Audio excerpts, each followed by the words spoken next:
বিসমিল্লাহির রহমানির রহিম। দেশ বিদেশের দর্শক শ্রোতা সবার উপরে দেশের পক্ষ থেকে আপনাদের সবাইকে অভিনন্দন জানাচ্ছি, মোবারকবাদ জানাচ্ছি, শুভকামনা জানাচ্ছি। দীর্ঘদিন ধরে দেশের মানুষ একটা বিরাট শঙ্কায় কাটাচ্ছিল। আজকে শনিবার হেফাজতে ইসলাম নামে একটি ধর্মীয় দল বা ধর্মীয় জোট তারা আজকে লং মার্চের কর্মসূচি দিয়েছিল, যে কর্মসূচিতে অভাবনীয়ভাবে তার আগের দিন সরকার এবং সরকার সমর্থিত লোকজন 24 ঘন্টার জন্য হরতাল দিয়েছিল। আজকে আমাদের স্টুডিওতে এসেছেন কাজী ফিরোজ রশিদ, যারা রাজনীতির সঙ্গে সেই ছেলেবেলা থেকে জড়িত, রাজনীতিকে যারা খুব ভালোভাবে দেখেছেন, হরতাল করেছেন, বিক্ষোভ করেছেন, মিছিল করেছেন, প্রতিবাদ করেছেন, সভা করেছেন। রাজনীতির যে কটি স্তর থাকে প্রায় সবকটি স্তর পার হয়ে এসেছেন। সাধারণত 24 ঘন্টার হরতাল দেওয়া হয়, সেটা দেওয়া হয় সূর্যোদয় থেকে শুরু করে পরের দিন সূর্য উদয় পর্যন্ত। সারাদিন যায়, সারা রাত যায়, তারপরে হরতালের সময় শেষ হয়। বাংলাদেশের ইতিহাসে, এমনকি পৃথিবীর ইতিহাসে হয়তো এই প্রথম যে সূর্যাস্ত থেকে শুরু করে পরের দিন সূর্যাস্ত পর্যন্ত হরতাল, তা আবার শুক্রবারে ছুটির দিনে। এবং সাংঘাতিক বিষয়ের কথা যে একটি ধর্মীয় প্রতিষ্ঠান বা ধর্মীয় একটি সমষ্টির তাদের কোনো কর্মসূচিকে প্রতিহত করার জন্য এ ধরনের প্রতিরোধ ব্যবস্থা এর আগে কখনো হয়নি। বিশেষ করে গাড়ি ঘোড়া বন্ধ করা হয়েছে, ট্রেন বন্ধ করা হয়েছে। আমি গতকালকে যখন টাঙ্গাইল থেকে আসি তখন শুনলাম রাজেন্দ্রপুরে ট্রেন আটকে দেওয়া হয়েছে।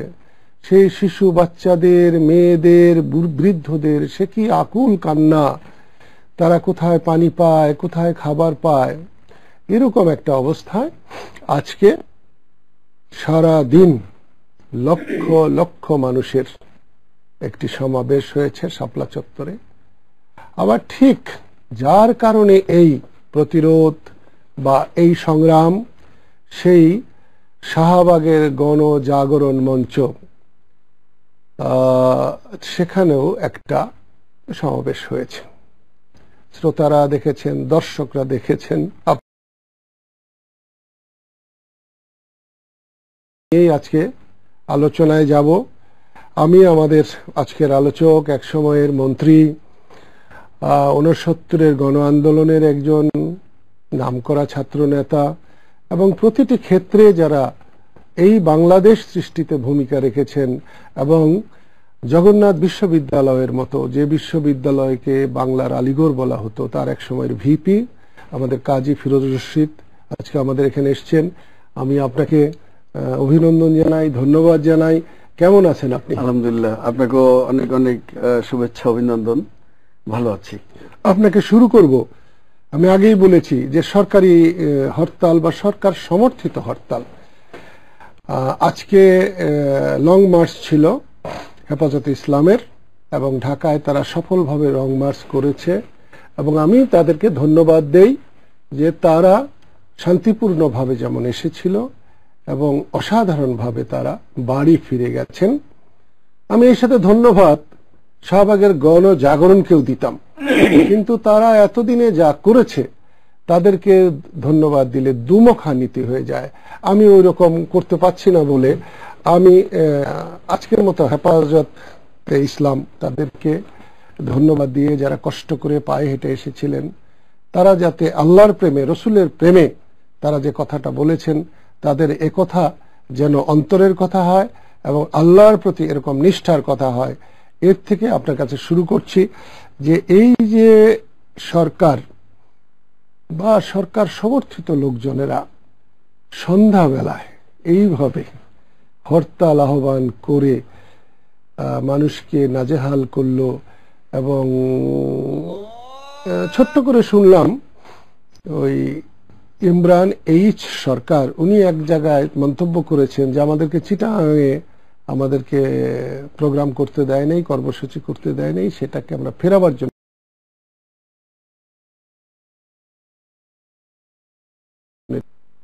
আদৌ কি এটা ফেরানো সম্ভব হয়েছে? ধন্যবাদ কাদের ভাই, আপনি আসলে আপনার ভূমিকা সবই বলেছেন। হেফাজতে ইসলাম কোন রাজনৈতিক দল নয়। যখনই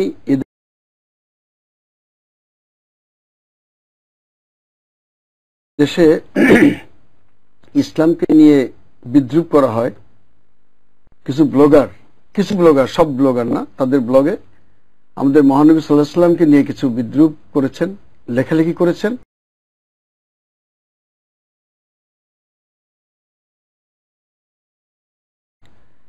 তার বিরুদ্ধে প্রথম হাইকোর্টে একটা রিট হয়েছিল। ওই রিটে কিন্তু হাইকোর্ট এই ব্লগগুলো বন্ধ করতে বলেছিল সরকারকে, এবং যারা এই ব্লগগুলো লিখেছিল তাদের বিরুদ্ধে ব্যবস্থা নিতে বলেছিল।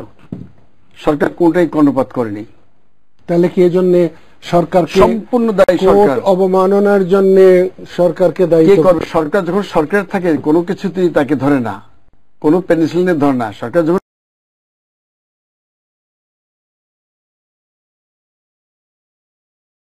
না থাকে তখন ইনফ্লুয়েঞ্জা হলেই সরকারের আইসিইউতে যেতে হয়। চেতনা, 71-এর চেতনা করে আজকে 2 মাস আমাদের 2টি বড় হাসপাতাল এবং রাস্তাঘাট বন্ধ করে বসা আছেন। চারিদিকে পুলিশ বেস্টরি, সিসিটিভি। ওখানে একটা জাদুঘরও আছে যেখানে শিশুদের যাওয়ার কথা। জাদুঘরে না গেলাম, হাসপাতাল তো যেতে হবে, মানুষের জীবন মৃত্যু সমস্যা, এবং ওইখান দিয়ে যাতায়াত করতে হয়। 4টি রাস্তার মোহনায় পুলিশ ব্যারিকেড দিয়ে, র্যাব ব্যারিকেড দিয়ে, সিসিটিভি লাগিয়ে, হালুয়া রুটি দিয়ে তাদের ওখানে রাখা হচ্ছে 2 মাস। মানুষের ধৈর্যের একটা সীমা থাকে। আর এখানে হেফাজতে ইসলাম তারা কোনো রাজনৈতিক দল নয়। তারা যখন দেখলো রসুলবাগকে নিয়ে এই ধরনের রচনা হচ্ছে এবং এটার বিরুদ্ধে প্রতিবাদ করার কেউ নাই, শাহবাগে কিছু আত্মস্বীকৃত নাস্তিক সবাই কিন্তু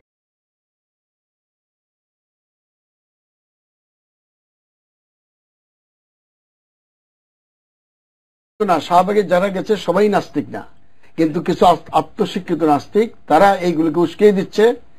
তখনই কিন্তু হেফাজতে ইসলাম নেমে আসলো। এখানে আপনি দেখবেন যে কোনো কিছু করতে হলে কয়ে যে এটা জামাত শিবির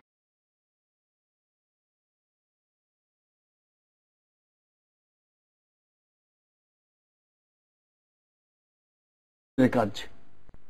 আপনি যদি বলেন যে হলমার্ক কেলেঙ্কারি হয়েছে, কয়ে যে এই সমস্ত যারা বলে তারা জামাত শিবির করে। জেস্টিনি কেলেঙ্কারি, শেয়ার মার্কেটের হাজার হাজার কোটি টাকা লুটপাট করে নিয়ে গেছে, এইগুলো কিন্তু এই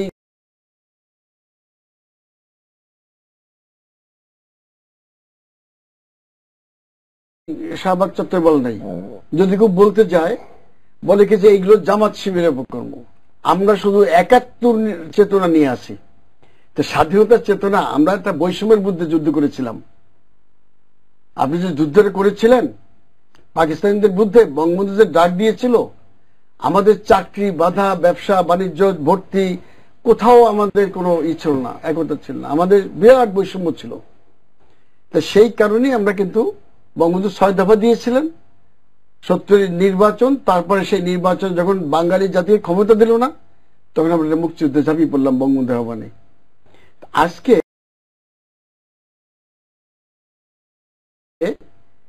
এটা কোন ধরনের গণতান্ত্রিক সমাজে আছি যে আমার ব্যক্তির স্বাধীনতা নাই, বাক স্বাধীনতা নাই, মত প্রকাশের স্বাধীনতা নাই। হেফাজতে ইসলাম তারা বলছে যে আমরা লং মার্চ করে ঢাকা আসব, আমরা কতগুলো দাবি দেওয়া নিয়ে আমরা, এটা থাকবে সম্পূর্ণ শান্তিপূর্ণ একটি আন্দোলন। এখানে সরকার পতনের আন্দোলন না, কাউকে ক্ষমতা বসানোর আন্দোলন না, জামাতকে ওখান থেকে কোর্ট থেকে বের করে আনার আন্দোলন না, বাঁচানোর আন্দোলন না।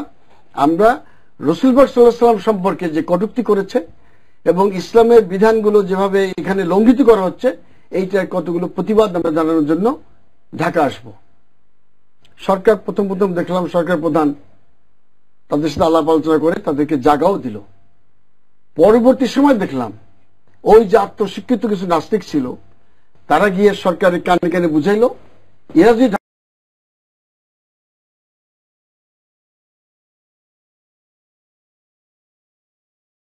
ঢাকা আসতে পারে তাহলে আমরা যে চিটাং যেতে পারি না, আমরা তো পরাজিত হই, এদের আসতে দেওয়া যাবে না। তখন সরকার প্রধান একটু পেছনে গেলেন, হোম মিনিস্টার সামনে আসলেন, বলল নো, এটা তো হইতে পারে না, এদের মধ্যে জামাত শিবির থাকবে, গোলমাল বাঁধাবে, অথবা আমি আসতে দেবো না।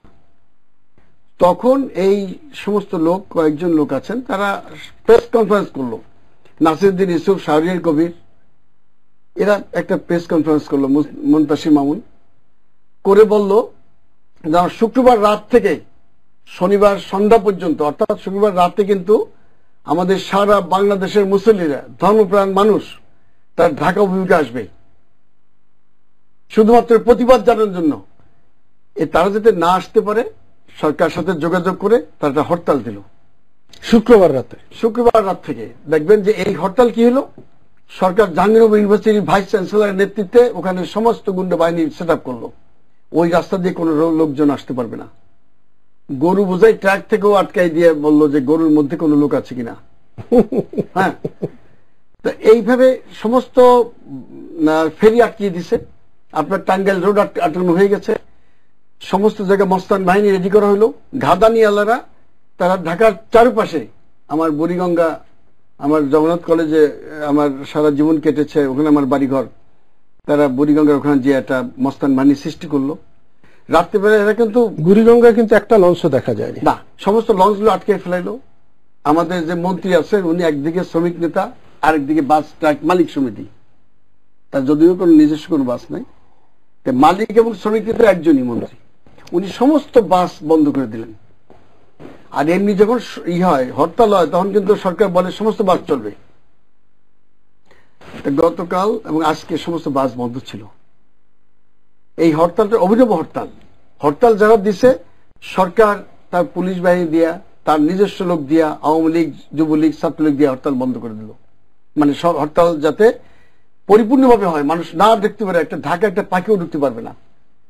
কিন্তু আল্লাহর কি মহিমা, হঠাৎ করে শোনা গেল যে আমাদের হুজুর উনি আমাদের লালবাগ মাদ্রাসা অবস্থান করতেছেন একদিন আগে থেকে এসে, এবং ঢাকা শহরে নাকি ইতিমধ্যে 50,000 লোক ঢুকে গেছে। কালকে এলো বিকেলে কথা, আমি আওয়ামী লীগদের সাথে আলাপ করলাম, তারা কয়ে যে না, এত লোক হবে না, 50,000 লোক কোথেকে আসবে।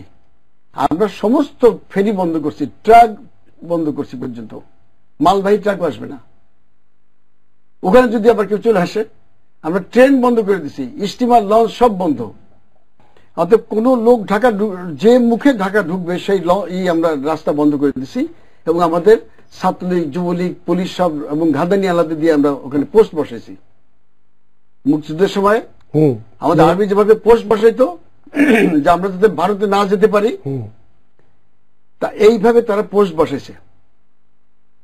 তারপর দেখা গেল কালকে রাত্রিবেলা যখন এখানে মঞ্চ করা হয়, পুলিশ যে বললো যে মঞ্চের কাছে 100-র বেশি লোক থাকতে পারে, সব চলে যান। আজকে কি এখানে 20-25 হাজার লোক হয়েছিল কি মনে হয়? শোনেন, তখন লালবাগে খবর গেল যে মঞ্চ দখল করে ফেলাবে ঘাদানিয়ালারা। রাত্রেবেলায় মানুষ ছোটা শুরু করলো। কি কষ্ট, এই গভীর রাতে সব একটা কলা, একটা বিস্কিট, একটা রুটি নিয়ে এসে বসলো জায়নামাজ নিয়ে, সারা রাত হাজার হাজার মানুষ এখানে মঞ্চ পাহারা দিল। এবং আজকে এই দেশের আপামর জনসাধারণ দেখছে, টেলিভিশনে দেখেছে, যদিও অনেকগুলো টেলিভিশন দেখায় না, এবং যেখানে ধরলে 10 লক্ষ লোক দেখা যাবে, সেখানে তারা দেখা যায় 1000 লোক আছে কিনা। আর এই শাহবাগ চত্বরে যখন মাত্র 200 লোক থাকে, তারা সকালে ছবি রাত্রে দেখায়, রাত্রে সকালে দেখায়, এই দেখায় থেকেই একটা সংখ্যা যায়। আমাদের টেলিভিশনের মধ্যে খুব বিতৃষ্ণা, যে একটা টেলিভিশন তাদের বোঝা উচিত যে আমাদের অনেক অপশন আছে। আমার এটা যদি ভালো না লাগে, মিথ্যা কথা বলে, আমি অন্য অপশনে চলে যাবো, আরেকটা টেলিভিশন অন্য চ্যানেলে চলে যাব। এখন আপনাকে বলে রাখতে চাই, অনেক পপুলার চ্যানেল কিন্তু মানুষ দেখে না। হ্যাঁ, এটা ঠিক। অনেকগুলো চ্যানেল এখন দেখলেই বিদ্রুপ করে। আমি একটা বাসায় বসা, তাই নিজে ইচ্ছে করে চ্যানেল করে যে এটা কি দেখেন ভাই, এটা দেখেন না, এইখানে চলে যান। তো সেই জন্য আজকে যে মানুষ হয়েছে অবিশ্বাস্য। কে কত বলবেন জানি না, রাজনৈতিক ভাষায় যদি বলতে যাই যে অভূতপূর্ব এত বড় সভা, এত বড় মিটিং বলেন, অথবা জনগণের এই যে স্বতঃস্ফূর্ত মানুষ কি বলছে? তারা বলছে যে আমরা 40 মাইল দূর থেকে 60-70 কিলোমিটার দূর থেকে হেঁটে আসতেছি। আচ্ছা, আজকে যদি সরকার যেমন টুঙ্গির বিশ্ব ইজতেমায় সহযোগিতা করেন, এই লং মার্চে যদি সরকার সেই রকম ভূমিকা পালন করতেন, তাহলে সরকার প্রশংসিত হতেন, নাকি যে ভূমিকাটা পালন করেছে সরকার তাতে প্রশংসিত হয়েছেন? দেখেন, সত্যি কথা বলতে কি, এরা আসার আগে তো সরকারের সাথে অনুমতি নিছিল। সরকারের উচিত ছিল যে সর্বরকম সহযোগিতা করা। এর কি হইতো, 1 কোটি লোক আসতো, 1.5 কোটি লোক আসতো, এবং তারা কিন্তু আবার চলে যেত। তাতে সরকার একটা বিরাট এই মুসলমানদের ভোটের উপর একটা আস্থা রাখতে পারত। যারা এসছে তাদের কাছে আপনি কোন মুখে যাবেন ভোট চাইতে?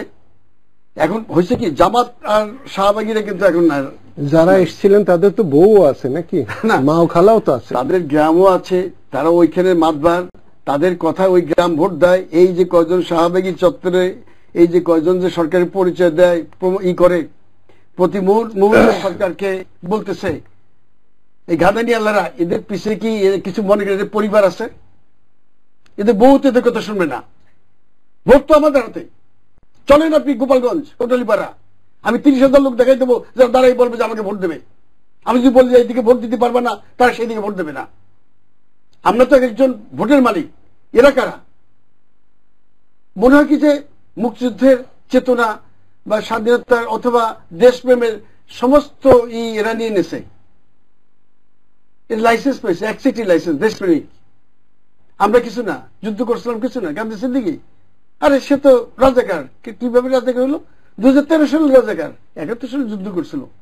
এখন আমরা সার্টিফিকেট দিচ্ছি, অমুকে বীর মুক্তিযোদ্ধা, অমুকে রাজাকার। গান্ধী সিদ্দিকী রাজাকারের সার্টিফিকেট পেয়ে গেছে। আর ওই ইমরান সরকার, সে মুক্তিযুদ্ধ সার্টিফিকেট দিয়েছে, সে নাকি ছোট বঙ্গবন্ধু হয়ে গেছে। তো এইভাবে আওয়ামী লীগ তার নিজের পায়ে নিজে কুড়াল দিচ্ছে। কতগুলো নষ্ট ভ্রষ্ট এই যে নাস্তিক, এদেরকে সাথে নিয়ে কাছে নিয়ে বামপন্থীরা যখন আওয়ামী লীগ ঘাড়ে চড়ে তাদের ভাই, তখন কিন্তু আওয়ামী লীগ বিপদ হয়।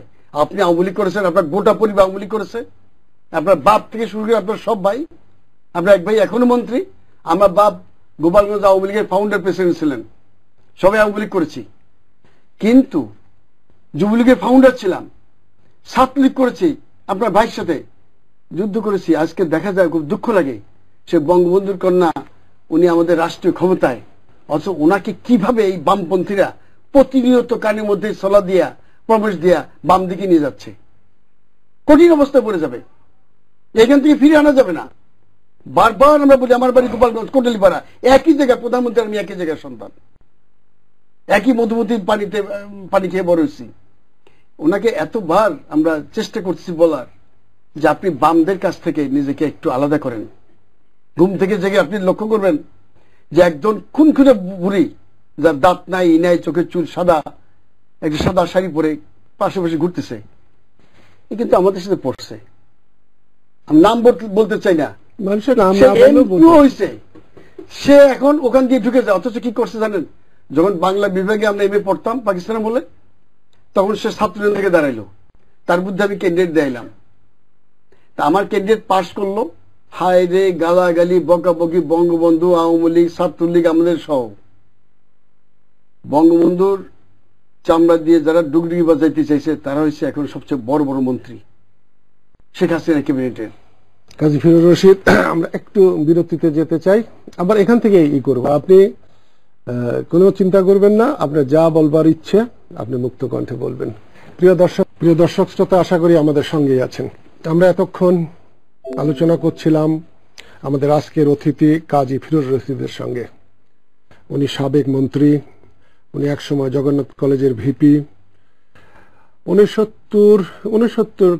60-এর দশকে একজন প্রথিতযশা প্রাতঃস্মরণীয় ছাত্র নেতা ছিলেন। কাজী ফিরোজ রশিদ, আমি আপনাকে আবার আসতে চাই আপনার আলোচনায়। এখানে আমি একটা ছোট্ট জিনিস আপনার সামনে উপস্থাপন করতে চাই। আপনি একটু আগেই বলেছেন নাসিরউদ্দিন বাচ্চু, শাহরিয়ার কবির, মুনতাসির মামুন, এদের তিনজনকেই আজকে বেশি গণজাগরণ মঞ্চে দেখা যাচ্ছে। আমি ঠিক জানি না, কারণ আমি মফস্বলের মানুষ, আমরা তো ঢাকার মানুষ, একেবারে ঢাকায় বড় হয়েছেন। নাসিরউদ্দিন বাচ্চু কবে কোথায়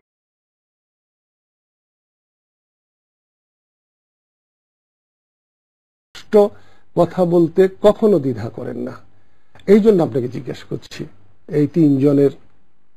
ধন্যবাদ কাদের ভাই। আসলে স্পষ্ট কথা তো আমরা শিখেছি বঙ্গবন্ধুর কাছ থেকে। উনি কোনোদিন কাউকে ভয় করে কথা বলে নাই, সত্যকে সত্য বলছে, মিথ্যাকে মিথ্যা বলছে। তা আমি আজকে মুনাফিকি কেন করব? একটা কথা বলতে এসে আমি ভিন্ন পথে কেন যাব? এই যে দেশপ্রেমকে হোলসেল সার্টিফিকেট এজেন্সি এরা নিছে, কে এদের দিছে? এরা আত্মস্বীকৃত যদি হয় তো তারা এই সার্টিফিকেটটা নিজেই দখল করে ফেলেছে। এরাই এখন দেখেন টেলিভিশনের সামনে যে এরা বলতেছে, আমার কথা যে তোমরা যে ওখানে আছো কার সাহায্যে আছো? হেফাজতে ইসলাম পথে পথে বাধা দিছে, 70 কিলোমিটার পথ পাড়ি দিয়ে আল্লাহ জিকির করতে করতে রাজনীতি ঢুকছে। আপনি দেখেছেন যে নরসিংদীতে কিভাবে এদের মারছে, রূপগঞ্জে মারছে, তারা তারপর গ্রামের মধ্যে দিয়ে তারা চলে আসছে হাজার হাজার ছুটে, প্রত্যেকটা জায়গা বাধা দিছে। তোমরা 5 মিনিট জন্য পুলিশ সরে যাও, সরদ উদ্ধার একটু প্রস্তাব করে যাইতে পারো কিনা? হ্যাঁ, গানম্যান নিয়ে থাকো তো। এই যে যাদের নাম বলছি প্রত্যেকে গানম্যান ব্যবহার করতেছে। সরকার গানম্যান কারা পায়? আমি মন্ত্রী ছিলাম, গানম্যান শুধু ভিভিআইপি রে পাবে, যাদের জীবনের নিরাপত্তার জন্য সরকার থেকে দেওয়া হয়। এই সমস্ত লোকদের গানম্যান দিয়ে কয়দিন রাখবেন? আপনাদের আমল নামা তো প্রত্যেকে হাতে হাতে লেখা, প্রত্যেকের হাতে আপনাদের আমল নামা লেখা আছে। এই যে জাতি উত্তেজনা সৃষ্টি হয়েছে, জাতি দ্বিধা বিভক্ত হয়ে যাচ্ছে, এর জন্য কি এই ভদ্রলোকদের নামে যদি মানুষ আগামী দিনে বিচার প্রার্থনা করে, এটা কেমন হবে? সরকারে থাকলে তো কেউ বুঝতে পারে না, বুঝে সরকার থেকে যখন চলে যায় কিয়ামত নজদিক। এই যে এরা যা করলো, সরকারকে পয়েন্ট অফ নো রিটার্ন নিয়ে গেল। দেখুন এখন ভোটটা মুসলমান সমাজ ভার্সেস শাহবাগীরা। আগে কিন্তু এদের দিয়েছিল জামাত ভার্সেস শাহবাগী। এখন জামাত কাদের মোল্লার ফাঁসি নাই, জামাতের বিচার নাই, জামাতকে বন্ধ করার দাবি নাই, দাবি এখন চলে গেছে এই যে হেফাজতে ইসলাম ভার্সেস শাহবাগী। অর্থাৎ গোটা দেশের মুসলমানদের বিরুদ্ধে এরা দাঁড়িয়ে গেছে। এই যে নাস্তিক গুলা এটা করাইছে, তাতে হচ্ছে কি আওয়ামী লীগের ভোটটা সর্বনাশ হয়ে গেল। এমনি ধরেন নারায়ণগঞ্জের তকি হত্যায় নারায়ণগঞ্জে ভোট গেছে, গোটা দেশে তো ভোট আছে। বা এই যে বিশ্বজিৎ হত্যায় হিন্দুদের ভোট নষ্ট হয়েছে, বা ঢাকার ভোট কিছু নষ্ট হয়েছে। আমি তো পুরান শহরের ছেলে, তো গেল হলমার্ক কেলেঙ্কারি বলেন, শেয়ার মার্কেট কেলেঙ্কারি বলেন, ডেস্টিনি বাংলা, এই সর্বত্র এই সমস্ত কেলেঙ্কারি বৈষম্য, এতে ভোট নষ্ট হয়েছে। তারপরও আওয়ামী লীগ তো একটা বড় দল, এবং আওয়ামী লীগের যিনি সভাপতি আমাদের মাননীয় প্রধানমন্ত্রী, উনি কিন্তু ধর্মকর্মের সাংঘাতিক বিশ্বাসী, নামাজ কালাম করেন, সবই ঠিক আছে। এই কমিউনিস্টকে খপ্পরে পড়া, বামপন্থীদের নষ্ট ভ্রষ্ট বামপন্থীদের খপ্পরে পড়া আজকে এই দুরবস্থা আওয়ামী লীগের। আওয়ামী লীগের দুরবস্থা হবে কেন? আওয়ামী লীগ একটা ছোট দল, সব থেকে প্রাচীনতম দল এই দেশের। তাদের দুরবস্থার কারণ হলো এই কটা লোক, ওদের কোনো সিম্বল নাই। নিজেদের দলটা মুছে এসে এখানে ঢুকিয়া তবে ইন্দ্রবতী কাটতেছে। নিজেদের কোনো দল নাই। ওরা কি একজন ইউনিয়ন পরিষদের মেম্বার হইতে পারে? বড় বড় কথা টেলিভিশনে বলে মন্ত্রী হইয়া। কোন দলের মন্ত্রী হয়েছেন? আওয়ামী লীগের। যে আওয়ামী লীগের আমাদের রক্ত আছে, ঘাম আছে, শ্রম আছে, অর্থ আছে, সব দিয়ে এসেছি। 14 পুরুষ আওয়ামী লীগ করেছে। আপনার তাই করেছেন, যুদ্ধ করেছেন বঙ্গবন্ধুর কথায়, বঙ্গবন্ধুর মৃত্যু পরে দেশ ত্যাগ করেছেন। সেই আওয়ামী লীগের নেতা হয়েছে কারা? এই সমস্ত নষ্টভ্রষ্ট কমিউনিস্ট গুলা। সেই জন্য আজকে ওরা দুঃসাহস পায় আমার আপনার বিরুদ্ধে কথা বলতে। এই দেশে আওয়ামী লীগ কিন্তু কেউ আমার আপনার বিরুদ্ধে কথা বলবে না।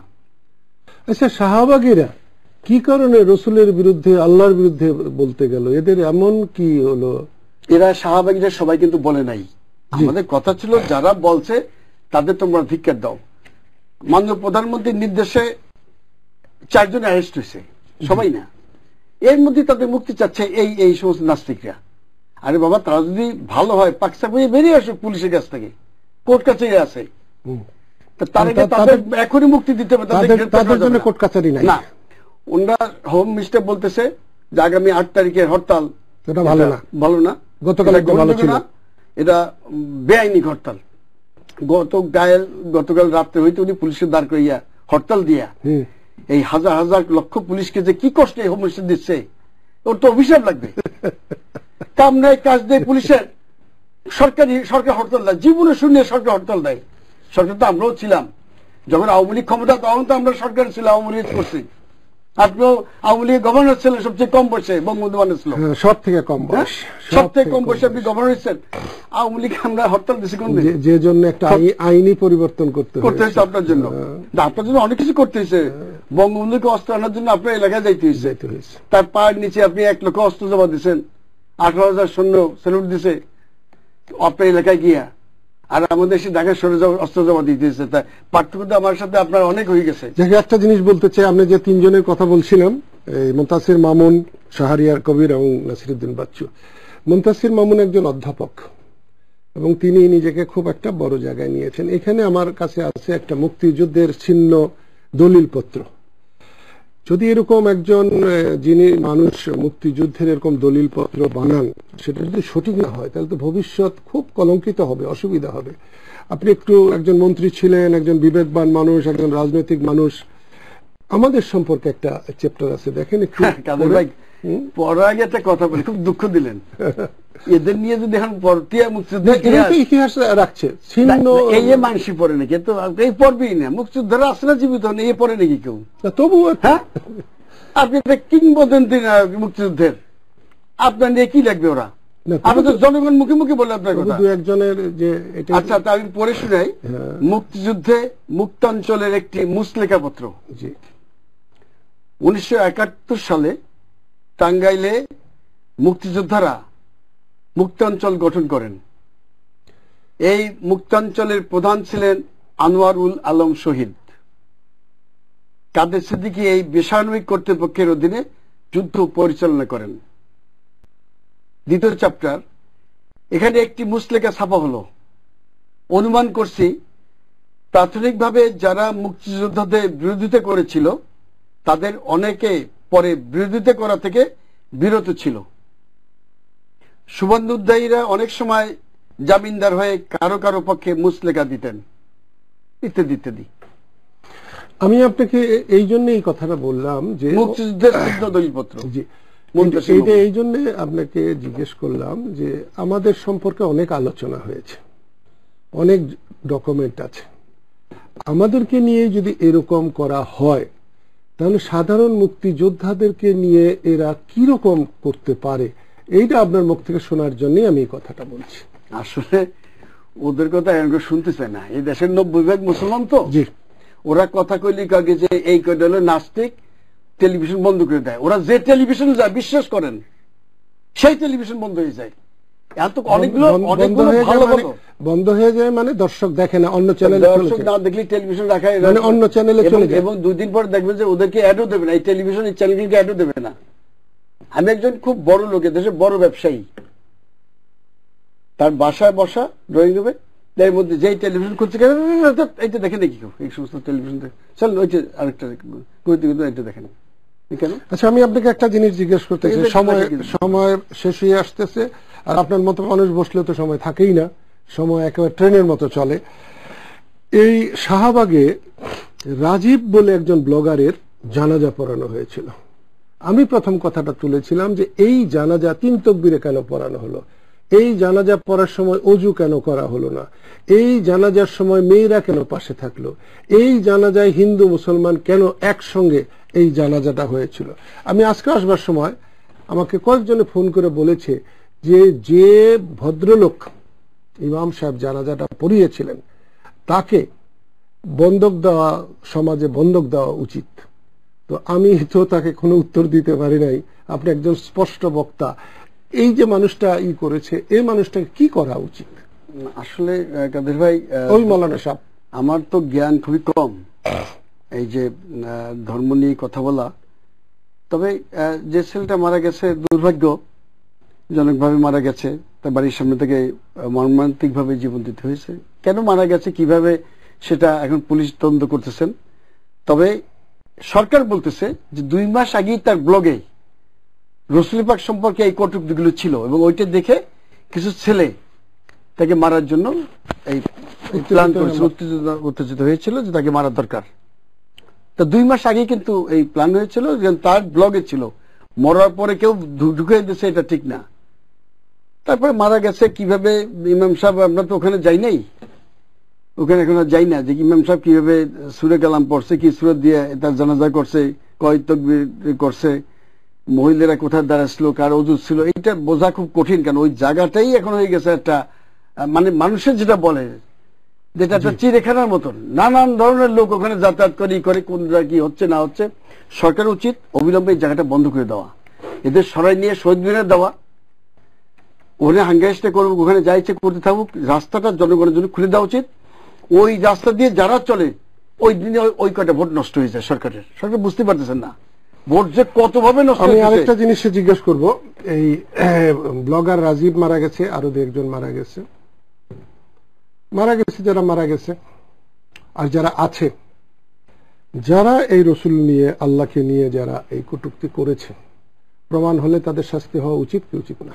অবশ্যই, সেটা তো আইনের বিধান আছে এবং আইন এরা। আপনি একটু আগেই বলছেন যে মারা যাওয়ার 2 মাস আগে রাজীব তার ব্লগে আল্লাহ রসুলকে নিয়ে কটূক্তি করেছে, তাহলে তার মরণোত্তর শাস্তি হওয়া, আমি ফাঁসি বিশ্বাস করি না, কিন্তু শাস্তি বিশ্বাস করি। মানুষের তো যে ধিক্কার চলেই গেছে, সে চলেই গেছে, এটা নিয়ে এখন আমরা করতে চাই না। আমরা শুধু এইটুকু বলতে চাই যারা এখন জীবিত আছে এবং এখনো ব্লগ লিখে যাচ্ছে তাদের সরকারে বেছে এনে তাদের বিচার করা উচিত এবং সর্বোচ্চ শাস্তি দেওয়া উচিত তাদেরও।